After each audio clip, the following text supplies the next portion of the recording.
800 mètres, messieurs. Voilà.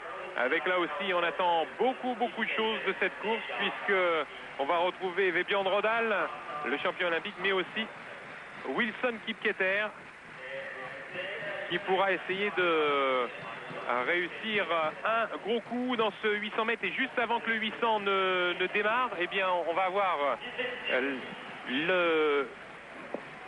l'honneur, le plaisir, je dirais, de recevoir Marie-Josée Pérec, voilà, qui vient juste d'arriver du 200 mètres.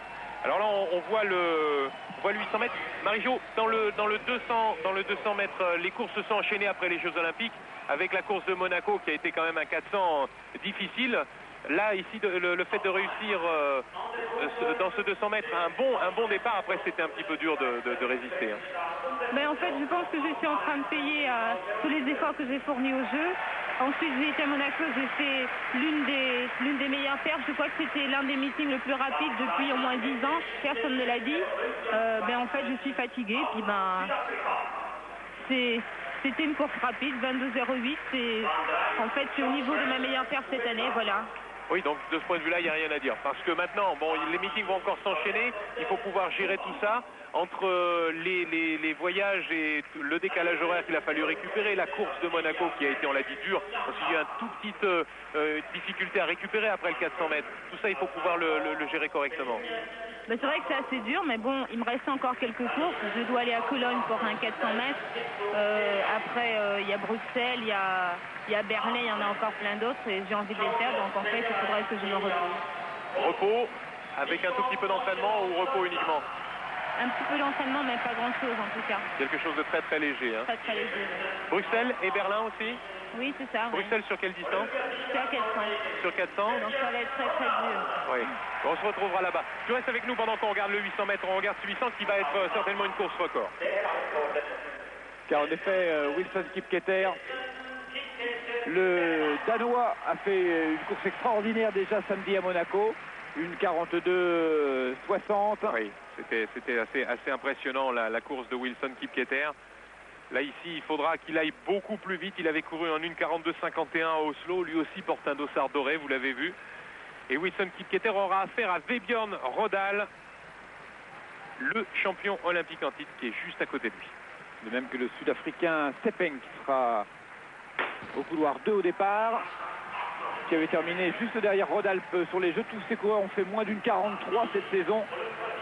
Et il y a une masse de coureurs qui est maintenant capable de se rapprocher du fabuleux record de Sébastien Coe, qui date depuis maintenant 1981. C'est le plus vieux record du monde maintenant depuis que Pietro Mennea a été détrôné par Michael Johnson. On va regarder les temps de passage, bien entendu, parce qu'ils seront très importants, avec un Johnny Great qu'on n'a pas l'habitude de voir, qui est en dernière position. Hein.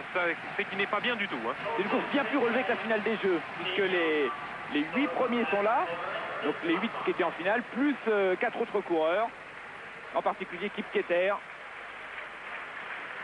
qui est en train de se replacer. Il était passé très lentement à Monaco, 51,5, c'était bien trop lent pour battre le record du monde. Et il passe vite. Il est dans les bons temps. 49,6, exactement le temps de passage de Sébastien Coe lors de son record du monde, 49,6 pour Kipketer. Excellent, oui, parce que le premier est passé en 49,26, le premier. Mais Kipketer est très bien, et Rodal est derrière lui. Maintenant, il faut partir. Kipketer n'est pas gêné, comme il avait été gêné à Monaco par pas mal de Kenyans qui avaient fait un écart, l'amenant lui au 4e couloir, faisant un effort supplémentaire. Ici, il est derrière Kiptou. Une course beaucoup plus régulière pour Kipketer, moins de 1,16. David Kiptou, Kipketer, Rodal. Et Kipketer qui attaque ici David Kiptou. Vebjorn Rodal qui n'est pas mal non plus. Vebjorn Rodal qui n'est pas mal du tout.